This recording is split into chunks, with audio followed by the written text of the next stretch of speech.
अस्सलामुअलैकुम दोस्तों, मैं हूं राव कमर रिजवान और आप देख रहे हैं मेरा यूट्यूब चैनल। बूरेवाला के करीब एक छोटे से देहात में हम रहा करते थे।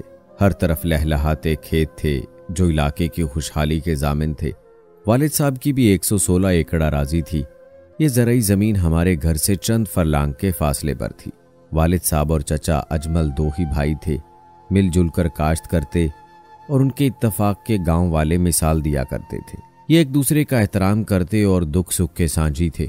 मेरे 3 भाई थे, 2 मुझसे बड़े और एक बहन छोटी थी। अब हमारे गांव में भी तालीम दिलवाने का रुझान बढ़ रहा था, लेकिन वालिद साहब का ध्यान औलाद को तालीम दिलवाने की तरफ नहीं था। वालिदा ने कह सुनकर दोनों बेटों को स्कूल में दाखिल कराया, लेकिन हमको नहीं, क्योंकि बाबा जान कहते थे ये लड़कियां हैं, बस कुरान मजीद पढ़ाओ, स्कूल भेजने की ज़रूरत नहीं है।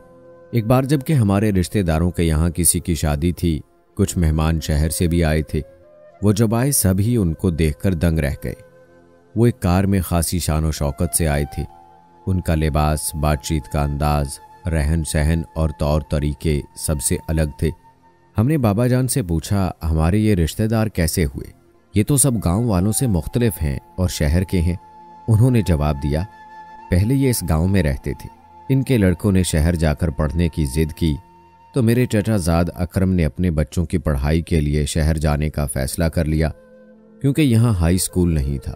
उन्होंने अराजी फरोख्त करके शहर में घर खरीद लिया। वहाँ कुछ दुकानें भी बनवा कर किराए पे उठा दी और जूं तूं करके लड़कों को कॉलेज में पढ़ाया। तालीम हासिल करने के बाद दोनों बड़े बेटे मुलाजमत करने लगे। एक को बैंक में नौकरी मिली और दूसरा फौज में चला गया। तभी इन पर रोजगार के दरवाजे खुल गए और तालीम से रहन सहन बदल गया। अब ये देहाती नहीं रहे बल्कि शहरी हो गए हैं। वालिद साहब की बातें सुनकर हम हैरान रह गए। गोया मान रहे थे कि इल्म से जिंदगी सुधरती है और तरक्की होती है। इसके बावजूद तालीम को औलाद के लिए ज़रूरी नहीं समझते थे। ये कितनी अजीब बात थी। अगर हमारी वालिदा हिम्मत ना करती तो मेरे दोनों भाई स्कूल ना जा पाते, जबकि सबसे बड़े भाई अनवर को तो बाबा ने अपने साथ काश्तकारी के कामों में लगाया हुआ था। वालिद साहब अपनी अराजी से मोहब्बत करते थे जैसे कि औलाद से करते थे। अनवर को वो अपना बाजू कहते थे। उनका ख्याल था कि लड़के पढ़ेंगे तो अराजी कौन संभालेगा, ये ज़मीन ही ना फरोख्त कर दें, जो कि उनके बाप दादा की निशानी थी, जिसकी वजह से गाँव में उनको रिस्क मुयस्सर आता था। शादी की तकरीब ख़त्म हो गई तो शहरी चचा अकरम को वालिद साहब ने इसरार करके चंद रोज ठहरा लिया ताकि उनके बच्चे गांव के माहौल का लुत्फ ले सकें। वो रोज उनको लेकर अराजी पर जाते और उनके बच्चे खेतों में घूमते, नदी पर नहाते और बहुत खुश होते। आम दस्तूर है कि शहर वालों को चंद रोज गांव में और गांव वालों को शहर में रहना अच्छा लगता है। बस अकरम चचा के छोटे बच्चे इरफाना, शबाना और मोहसिन भी खुश थे। बताती चलूं कि अकरम चचा से वालिद साहब का दोहरा रिश्ता था।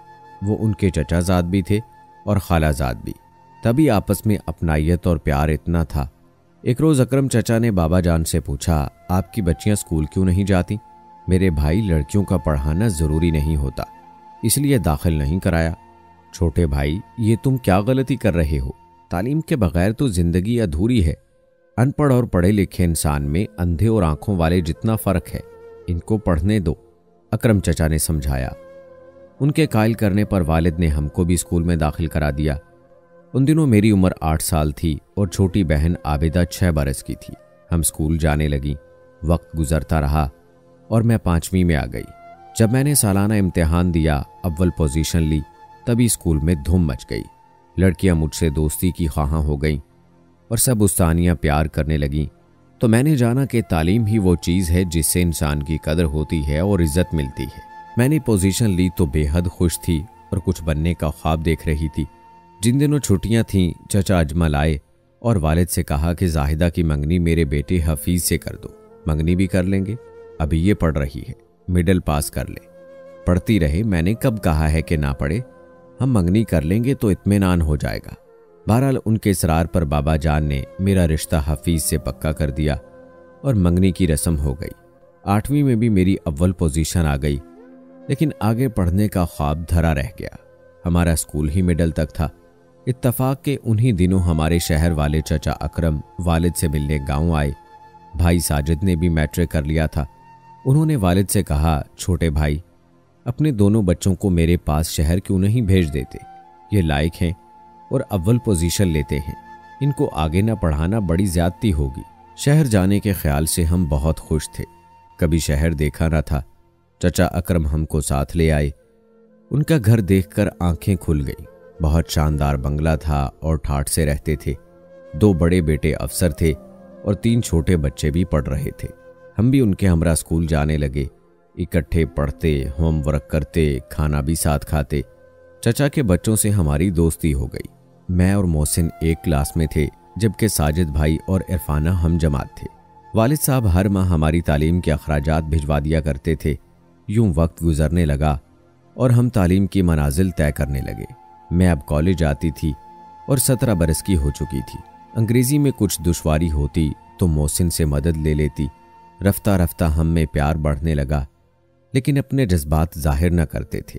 एक रोज़ मैंने देखा कि भाई साजिद लॉन में इरफाना से उम्र भर साथ निभाने के अहदो पेमान कर रहा है, तो ये मंजर देखकर घबरा गई।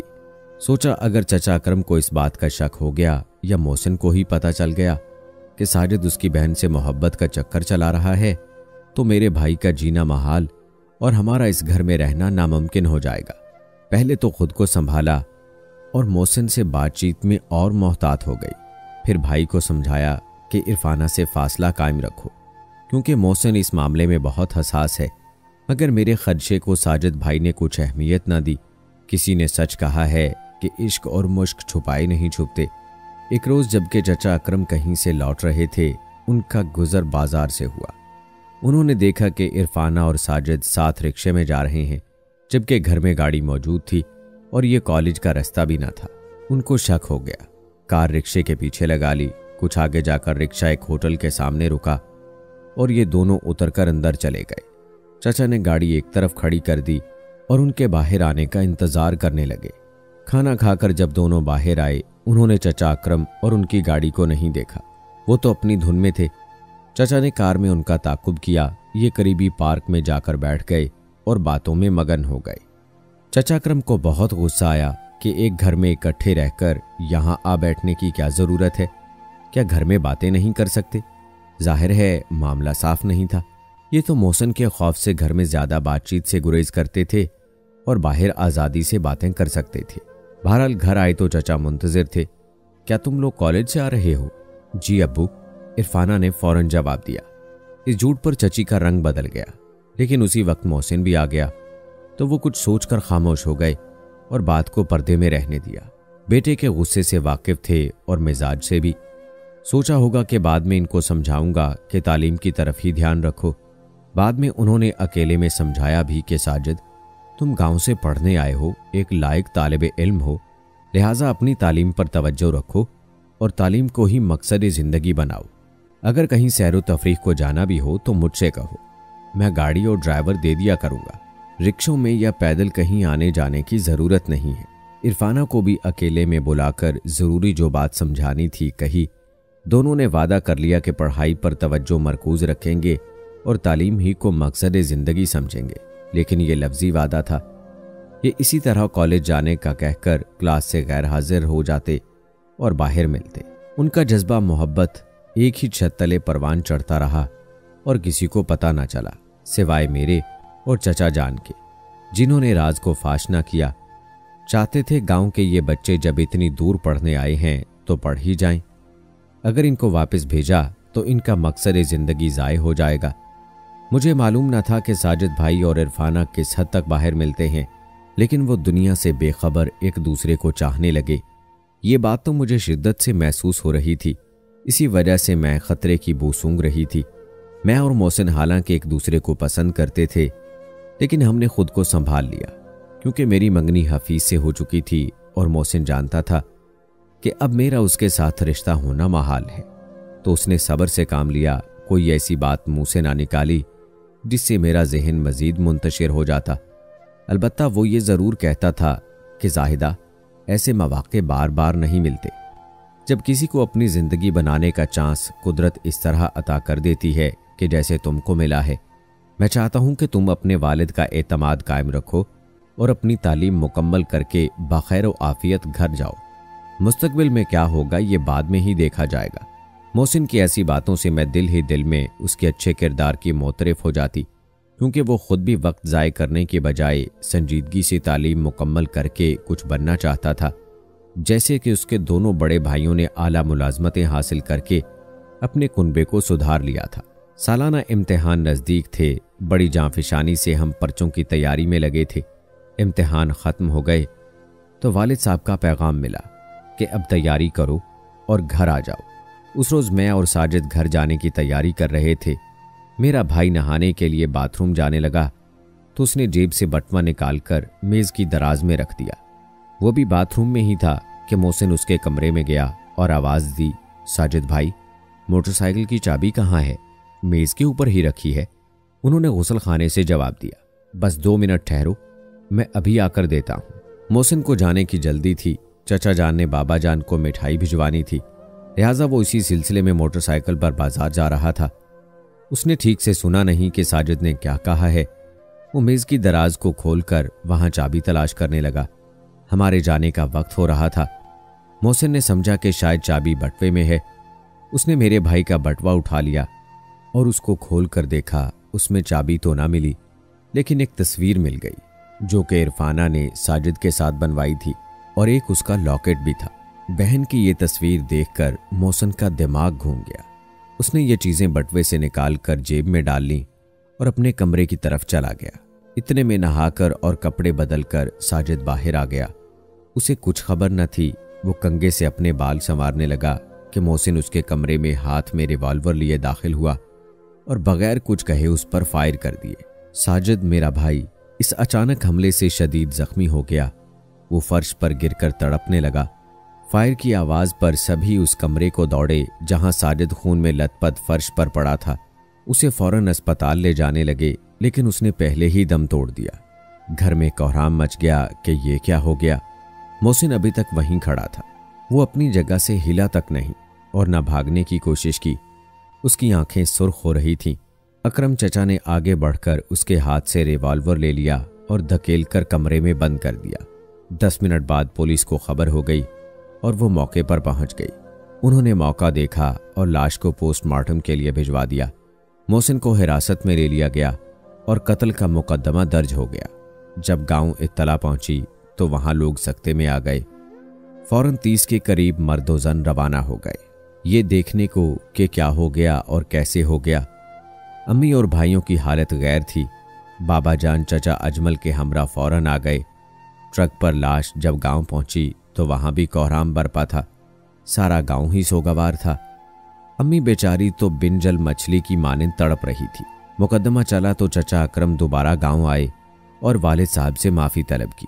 अपनी बेटी इरफाना का रिश्ता देने की पेशकश की और कहा कि रिश्ते के बदले खून माफ़ कर दें। बाबा जान ने गुस्से से जवाब दिया कि क्या मोहसिन को अपने बेटे का खून माफ़ कर दूं? ये कैसे हो सकता है? अकरम चचा ने गांव के चंद मुअज़्ज़ज़ आदमियों को इकट्ठा किया, दोबारा आकर माफ़ी तलब की कि मेरे बेटे से तैश में गलती हो गई है, आप खुदा के वास्ते उसको माफ़ कर दें और हम पर एहसान करें। गांव वालों ने भी कहा कि यह आपका अजीज़ है और माफ़ी का दरख्वास्तगार है। जो इस जहां से चला गया वो तो वापस नहीं आ सकता। अब दुश्मनी से कोई फ़ायदा नहीं, आप एहसान करें क्योंकि सुलह में आफियत है। जब गांव वालों ने वालिद साहब पर बहुत जोर दिया तो वो मान गए, मगर इरफाना का रिश्ता लेने से मना कर दिया। लोगों ने कहा कि अकरम खुशी से बेटी का रिश्ता आपके बेटे अनवर को देना चाहता है। दुश्मनी इसी तरह ख़त्म हो सकेगी जब आप उसकी बेटी को अपनी बहू बना लेंगे, वरना दिल में खुंदक रह जाती है और दुश्मनी ख़त्म नहीं होती। जब मेरे भाई अनवर से वालिद साहब ने पूछा तो उसने इरफाना के साथ शादी से साफ इनकार कर दिया। उसने कहा, बाबा जान सोचो तो सही, लोग क्या कहेंगे कि भाई को कत्ल करने वाले की बहन से शादी रचा ली। मैं हरगिज़ इरफाना से शादी नहीं करूँगा, वरना औरतों में चपकलश रहेगी और सुकून बर्बाद रहेगा। क्योंकि औरतें छोटे दिल की मालिक होती हैं, वो साजिद के कत्ल को नहीं भुला सकती। इरफाना को घर में मौजूद पाकर वालिदा और बहनों के दिल से साजिद का दुख कम ना होगा। अब वैसे ही इन लोगों को अपने बेटे का खून माफ़ कर दें, लेकिन इनसे इरफाना का रिश्ता मत लें। वालिद भी चाहते तो यही थे, लेकिन गांव के मुअज़्ज़िज़ीन के दबाव में आ चुके थे। बेटे को ही समझाने लगे कि अनवर बेटा, रस्म यही है, मैंने तो इसलिए माफ़ कर दिया है कि अल्लाह राज़ी हो, लेकिन तुम भाई का खून ऐसे माफ करोगे तब भी गांव वाले तुमको बेगैरत कहेंगे। बेहतर है कि हम इरफाना का रिश्ता कबूल कर लें। अकरम को तसल्ली हो जाएगी कि हमने दुश्मनी को ख़त्म कर दिया है, क्योंकि उसकी बेटी हमारी बहू बन चुकी है। अनवर भाई ने वालिद साहब के कहने पर इरफाना से शादी कर तो ली और वो बहू बनकर हमारे घर आ भी गई, लेकिन हमारे दिल में अब उसके लिए मोहब्बत के जज्बात का जन्म लेना मुमकिन ना था। अम्मी साबिर थीं, चुप रहती थीं, मगर हम बहनें चुप न रह सकी। ख़ास तौर पर मेरी हर वक्त इरफाना से तकरार और अनबन रहने लगी। जब मौका मिलता बात बेबात उससे उलझती और उसको साजिद भाई की मौत की वजह करार देकर कातिल की बहन होने का ताना देती थी। वो भी आखिर इंसान थी, वो भी मुझसे नफरत करने लगी और झगड़े का जवाब झगड़े से देने लगी। इस रोज रोज की तकरार पर अनवर भाई परेशान रहने लगे। उसने कई बार हमको रोका कि अब झगड़ा नहीं करना, जो हुआ सो हुआ, मगर मेरा दिल साफ ना हो सका। एक रोज मैं भाभी इरफाना पर तानाजनी कर रही थी कि हमारा झगड़ा शुरू हो गया। इत्तफाक से उसी वक्त भाई अनवर घर में दाखिल हुआ। उसके हाथ में कुल्हाड़ी थी। उसने हमको झगड़ने से मना किया और चुप रहने की तलकीन की, लेकिन हम दोनों ही चुप न हुई और ज्यादा बुलंद आवाज से झगड़ने लगी। बाहर से भाई न जाने किस परेशानी में घर आया था कि उसने हम पर कुल्हाड़ी से हमला कर दिया। पहला वार बीवी पर किया, कुल्हाड़ी उसके सर में लगी और खून बहने लगा। दूसरा वार मुझ पर कर दिया। मैं मुड़ी, लेकिन मेरा बाजू कुल्हाड़ी के वार की जद में आ गया और जख्मी हो गया। हम दोनों को अस्पताल ले गए। मैं तो जिंदा बच गई, लेकिन इरफाना अल्लाह को प्यारी हो गई। अनवर भाई को पुलिस ले गई और उसे जेल हो गई। इस वाक़े को सहने की ताब हमारे वालदैन में कब थी। वो तो पहले ही साजिद के कत्ल से अधमुए हो चुके थे। माँ सदमे से चल बसी और बाप को दिल का दौरा पड़ गया। हमारा हंसता बसता घर तबाह हो गया। अब गांव में तरह तरह की बातें होने लगीं। कोई कहता आखिर इन लोगों ने साजिद के कत्ल का बदला ले ही लिया, हालांकि अकरम ने बेटी का रिश्ता दुश्मनी मिटाने की खातिर दिया था। इरफाना पढ़ी लिखी थी और अनवर तो अनपढ़ जाहिल था, फिर भी रिश्ता दे दिया। इनको ऐसा ना करना चाहिए था। कोई लानत मलामत करता कि कम अकल लड़की की वजह से भाबत जान से गई। अगर जाहिदा सब्र से काम लेती तो वो न मरती और न अनवर को जेल होती। कुछ रिश्तेदार ये भी कहते थे कि ये सब मुकद्दर के खेल हैं, तकदीर में यही था। अगर इरशाद अपनी बेटी और जवान बेटे को अकरम के घर ना भेजता तो ये हादसा ना होता, लेकिन इसे तो तालीम दिलवाने का शौक चढ़ा था।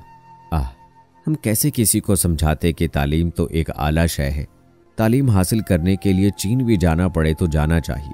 बाबा जान का कसूर नहीं, कसूर तो हमारा है कि इंसान जब अपने मकसद को भूलकर दूसरे बेमकसद कामों में उलझ जाता है तो कदम भटक जाते हैं। मंजिल नहीं मिलती, बल्कि कोई सानेहा ही पेश आ जाता है। बाबा जान और अकरम चचा ने तो सिला रहमी से काम लिया और रिश्तेदारी को बनाया। एक दूसरे पर एतमाद करके अपने बच्चों की भलाई चाही थी, लेकिन गलती बच्चों से हो गई। बच्चे गलतियां करते हैं और अपनी गलतियों से ही सीखते हैं, मगर चाहिए कि हम नौजवान नस्ल ऐसी गलतियां ना करें कि जिसका अंजाम इतना बुरा हो। जज्बात तो मेरे और मोहसिन के भी थे, लेकिन हमने खुद को समझा लिया, अपने आप को थाम लिया और किसी खराबी को जन्म न लेने दिया। काश साजिद और इरफाना भी समझाने से समझ लेते, पहले अपनी जिंदगी का मकसद पूरा कर लेते, सिर्फ अपनी तालीम पर तवज्जो मरकूज रखते, इश्क की अंधी पट्टी आंखों पर बांधकर बाजारों में ना घूमते, तो आज ये अलमिया ना होता। दोस्तों, आपका इस बारे क्या कहना है कमेंट बॉक्स में लाजमी बताएं। मिलते हैं अगली वीडियो में, तब तक के लिए अल्लाह हाफिज।